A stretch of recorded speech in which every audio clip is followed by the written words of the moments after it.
আসসালামু আলাইকুম। আজকে আমরা ডিফারেনশিয়াল জিওমেট্রি সাবজেক্টের চ্যাপ্টার 2-এর এক্সাম্পল 64 নিয়ে আলোচনা করব ইনশাল্লাহ। তো প্রশ্নটি হলো বাট অ্যান্ড কাপদ্বয়ের প্রতিসঙ্গী বিন্দুদ্বয়ের মধ্যবর্তী দূরত্ব ধ্রুবক। এটা বিগত সালে অনেকবার চলে আসছে, 17, 20, 22 সালে, খুবই ইজি। তো প্রথমে আমরা বাট অ্যান্ড কাপদ্বয় মানে দুইটা বাট অ্যান্ড কাপ এবং প্রতিসঙ্গী বিন্দু কি এটা এখন আলোচনা করব।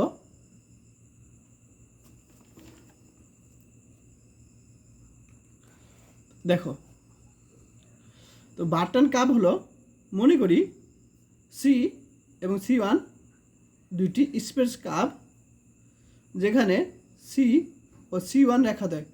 তাহলে এখানে সি একটা রেখা এবং C1 একটা রেখা, অর্থাৎ বক্ররেখা। এই রেখাদ্বয় যথাক্রমে পি ও P1 বিন্দুতে রেখাদ্বয়ের প্রধান অবিলম্ব। তাহলে পি বিন্দুতে প্রধান অবিলম্ব কি? এন ভেক্টর, এবং P1 বিন্দুতে প্রধান অবিলম্ব এন ভেক্টর 1 একই হয়। তাহলে এইখান থেকে যতটুক আর এখান থেকে ততটুক যদি একই হয়, তাহলে রেখাদ্বয়কে বাট অ্যান্ড কাপ বলা হয়। ঠিক আছে? এবং বিন্দুদ্বয়কে রেখাদ্বয়ের প্রতিসঙ্গী বিন্দু বলা হয়। তাহলে এই যে পি এবং P1 এই বিন্দুদ্বয়কে কি বলা হয়? তোমার প্রতিসঙ্গী বিন্দু বলা হয়। এখন আমরা অঙ্কে চলে যাব। তো প্রথমে একটু এখানে আলোচনা করি, পরবর্তীতে আমি খাতার মাধ্যমে করাবো। তো এখানে বলছে বাটন কাপ বলছে, অর্থাৎ আমরা দ্বয় বলছে, অর্থাৎ দুইটা বাটন কাপ লাগবে আমাদের, সি এবং C1। তো মনে করি সি এবং C1 দুইটি বাটন কাপ। তাহলে সি এবং C1 দুটো কি? Button cup. এবং P1 কী হবে? উহাদের এই দুইটার কী হবে? প্রতিসঙ্গী বিন্দু। ঠিক আছে? তাহলে পি এবং P1 হবে তোমার সি এবং C1 এর প্রতিসঙ্গী বিন্দু। আচ্ছা, তা আমাদের প্রমাণ করতে হবে যে পি এবং পি থেকে P1 অর্থাৎ P1 ধ্রুবক। ঠিক আছে? এটা আমাদেরকে প্রমাণ করতে হবে।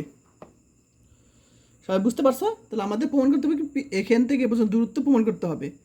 দেখো, এখানে যতটুকু দূরত্ব ঠিক একইভাবে এখানেও দূরত্ব একই রকম হবে, অর্থাৎ এটুকু বের করতে পারলে আমরা এটুকুই কিন্তু বের হয়ে যাবে, তাই না?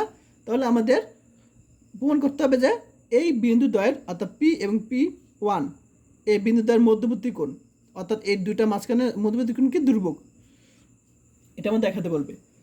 এখন সি রেখা সমীকরণ, অর্থাৎ এই যে সি রেখার সমীকরণকে আমরা ধরে নিলাম R vector equal to R vector S, এবং C1 রেখার সমীকরণ, C1 রেখার সমীকরণ আমরা ধরে নিলাম R vector 1 equal to R vector 1 S1। ঠিক আছে? ধরে নিলাম। এবং আমরা এ প্রমাণ করার জন্য আমরা কি ধরে নিলাম যে পি থেকে P1 এর দূরত্বটা আমরা এ ধরে নিলাম।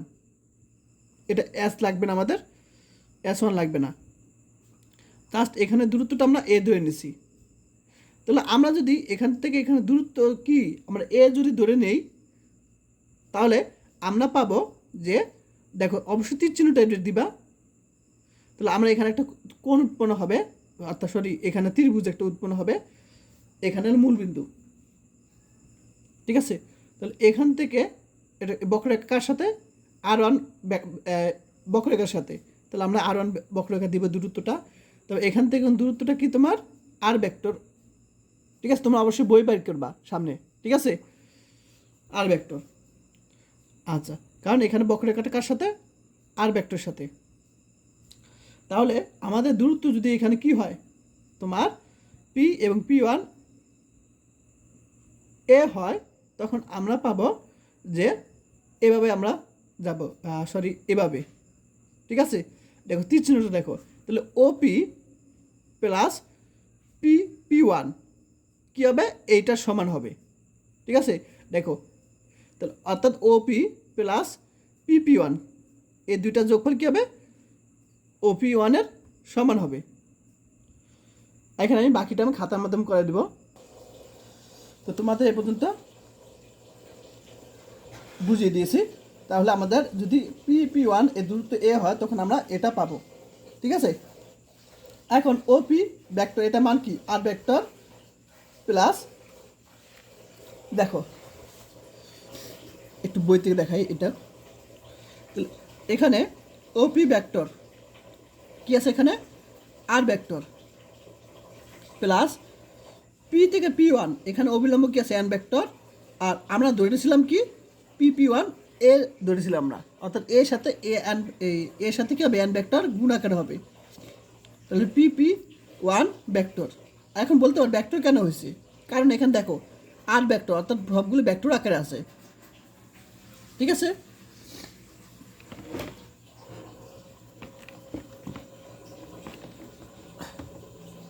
আচ্ছা, তাহলে আমরা ওপি ভেক্টর মান আর ভেক্টর বসালাম এখান থেকে চিত্র থেকে, এবং P1 ভেক্টর মান এ এন ভেক্টর বসালাম, এবং ওপি ভেক্টর OP1 ভেক্টর মান কত, ও P1 ভেক্টর মান হলো আর ভেক্টর 1 বসিয়ে দিলাম। আচ্ছা, এখন দেখো এখানে আর ভেক্টর 1 আছে, তো আর ভেক্টর 1 আছে অর্থাৎ আমরা কি করব D/DS1 উভয় পক্ষে আমরা গুণ করব, অর্থাৎ S1 এর সাপেক্ষে আমরা উভয় পক্ষে আমরা অন্তরীকরণ করব, সবাই বুঝতে পারছো? অথবা D/DS1 উপপক্ষের সাথে কি করছি গুণ করেছি। এখন দেখো এখানে S1 এর সাপেক্ষে আমরা অন্তরীকরণ করব, কিন্তু এখানে কি R1 আছে নাই, অর্থাৎ ভিন্ন রকম কিন্তু আছে, তাহলে আমরা আচ্ছা তাহলে আমাদের এখানে S1 এর সাপেক্ষে করবো, কিন্তু এখানে R1 ভেক্টর নাই, তাহলে অবশ্যই এখানে যেহেতু আমরা আর ভেক্টর আছে তাহলে অবশ্যই এখানে S আনতে হবে, একই রকম আনতে হবে, অর্থাৎ এখানে 1 নেই, তাহলে এখানেও আমাদের 1 থাকবে না, তাহলে আমরা এখানে DS নিব। দেখো এখানে আমরা DS, এখানে DS নিলাম, উপর নিচে একই বিষয়, উপর নিচে আমরা DS নিলাম, আর এখানে যে DS1 ছিল সেটা এই পাশে নিয়ে আসলাম, ঠিক আছে, এটা আমরা এই পাশে নিয়ে আসলাম। আবার এখানে দেখো এখন এইখানে যে কাজটা করছে ইউবি সূত্রের সাহায্যে কাজ করছে এটা, ঠিক আছে, ইউবি সূত্রের সাথে কাজ করছে। আর এটা কি দেখো এখানে আর ভেক্টর 1 আছে, এখানে S1 আছে, অর্থাৎ আমরা সহজেই এটা অন্তরীকরণ করতে পারি। এখন আমরা এটা প্রথমে কাজ করি, তাহলে আমাদের কি প্রথমে এই যে দেখো কি করলাম, প্রথমে আমরা এখানে DS আনলাম, কারণ আর ভেক্টর আছে, তো আর ভেক্টরকে অবশ্যই S সাপেক্ষে করতে হবে, S1 এর সাপেক্ষে করা যাবে না, কারণ দুইটা ভিন্ন রকম, তাই আমরা DS নিলাম। এরপর আমরা ইউবি সূত্রের সাহায্যে কাজ করছি। এখন আমরা কি করছি, বি রেখে ইউকে আমরা অন্তরীকরণ আকারে রেখে দিছি, দেখো বি রেখে ইউকে আমরা অন্তরীকরণ আকারে রেখে দিছি। এরপর আমরা ইউ রেখে বিকে আমরা অন্তরীকরণ দেখো আকারে রেখে দিছি। এখন এটা ইউ ছিল, তাহলে ইউ রেখে বিকে আমরা অন্তরীকরণ আকারে রেখে দিছি, এই যে ইউ বি, তাহলে আমরা বি রেখে প্রথমে ইউকে অন্তরীকরণ আকারে রেখে দিছি, এই যে দেখো বি রেখে ইউকে আমরা অন্তরীকরণ আকারে রেখে দিছি। এখন আমরা করছি এই যেখানে ইউটা রেখে বিকে আমরা অন্তরীকরণ আকারে রেখে দিচ্ছি। এখন দেখো এখানে এন ভেক্টর আছে, তাহলে আমাদের এখানে আমাদের আছে কি S1 আছে, তাহলে আমাদের কি S1 হবে না, শুধু S হবে, যেহেতু এখানে 1 নাই, তাই আমরা উপর নিয়েছে DS নিয়েছি, আর এখানে DS1। এরপর ইকুয়াল টু আমরা আর ভেক্টর 1 কে আমরা DS1 এর সাপেক্ষে করতে পারি, কোনো ঝামেলা নেই এটার। এখন আমরা যে কাজটা করেছি সেটা হলো আমরা জানি S এর সাপেক্ষে যদি আমরা অন্তরীকরণ করি তার মান কি হবে, আর ভেক্টর প্রাইম হবে S এর সাপেক্ষে করলে, আর এটা কোনো কিছু করা যায় না, তারপর এটা কোনো কিছু করা যায় না।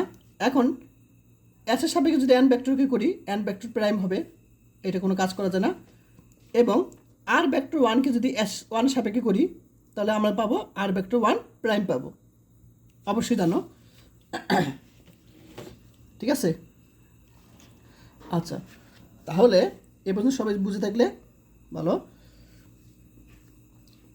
তো এখানে 1 আছে তাই এখন 1 দিয়েছি।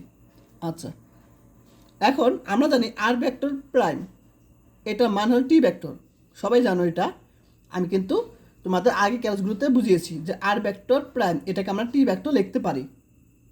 অবশ্যই আমাদের আগে ক্লাসগুলো করলে বুঝতে পারবে এটা, ঠিক আছে। এই যে দেখো আর ভেক্টর প্রাইম দেখা যায়, আর ভেক্টর প্রাইম যা টি ভেক্টর সেম কথা। আচ্ছা, তাহলে আমরা আর ভেক্টর প্রাইম পরিবর্তে আমরা টি ভেক্টর বসাতে বললাম, এখানে যা আছে তাই। এখন আমরা এন ভেক্টর প্রাইম, আমরা সেরেট ফ্যারেটের সূত্র হতে আমরা জানি কি, জানি যে এন ভেক্টর প্রাইম মান কি, tau B vector minus kappa T vector, Serret ফ্যারেটের সূত্র, এটা যা আছে তাই। এখন আর ভেক্টর ওয়ান প্রাইম এটাকে আমরা লিখতে পারি টি ভেক্টর ওয়ান লিখতে পারি এই সূত্রের দ্বারা, শুধু ওয়ানটা আমরা এক্সট্রা আনবো এই সূত্রের দ্বারা, শুধু এখানে ওয়ান ছিল এখানে আমরা ওয়ান বসাবো, এটাই ওয়ান ছিল এখানে ওয়ান বসাবো, অঙ্ক শেষ দিকে আমাদের। এখন আমরা এই জিনিসটা এই পাশে আনলাম, ঠিক আছে।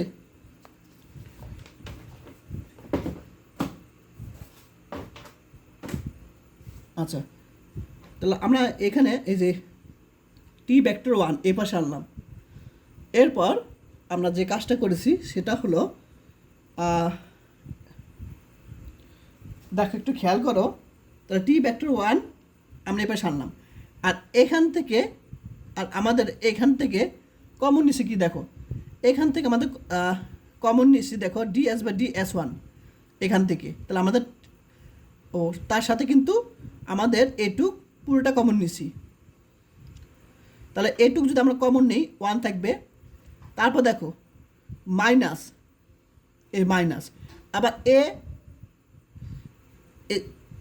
কিন্তু এটার সাথে গুণাকার আছে, তাহলে A cup A T vector DS by D S one এটুকু আমরা সেমভাবে কমন নিয়েছি, সরি এখান থেকে কমন নিয়েছি T vector DS by DS one এটুকু কমন নিয়েছি, তো থাকবে কি এ কাপ্পা থাকবে, সবাই বুঝতে পারছো। তাহলে এটুক থেকে আমরা কমন নিয়েছি T vector T S by T S one, ঠিক একইভাবে এইটুক থেকে আমরা কমন নিয়েছি T vector DS by DS one common নিয়েছি, তাহলে আমাদের এটুক থাকবে, প্লাস আমাদের এটুক যা আছে তাই থাকবে এখানে এটুক, তারপর এখানে plus A tau B vector DS by DS one এটুক যা আছে তাই থাকবে, ঠিক আছে।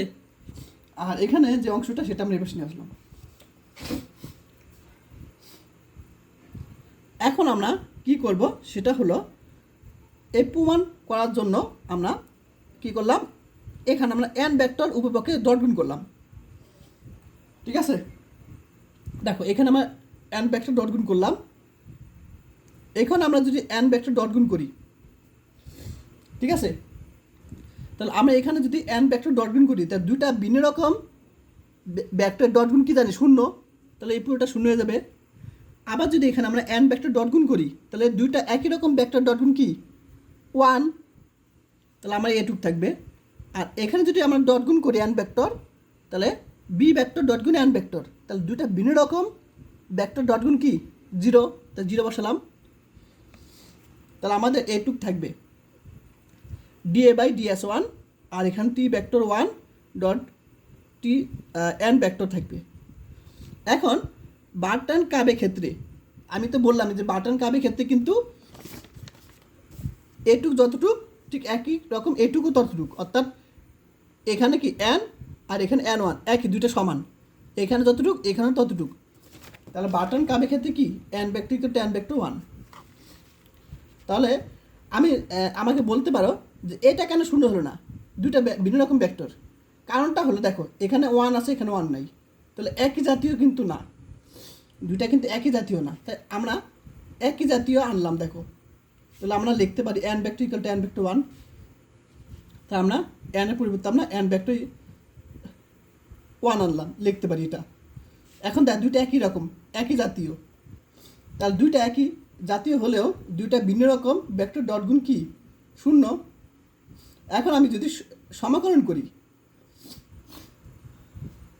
ইন্টিগ্রেশন করি, ঠিক আছে, তাহলে এটাকে যদি ইন্টিগ্রেশন করি এ পাবো, আর এটাকে ইন্টিগ্রেশন করলে দুটো পাবো। এখন এ আমরা কী ধরেছিলাম পি ওয়ান, তাই না, তাহলে আমরা এটাকে দুর্ভোগ এটা আমাদের দেখাতে বলছিলাম, ঠিক আছে, এটি হলো অ্যান্সার। সুতরাং কাপদ্বয়ের মধ্যবর্তী প্রতিসঙ্গী বিন্দুদ্বয়ের মধ্যবর্তী দূরত্ব কি? ধ্রুবক। এটা হলো প্রমাণ।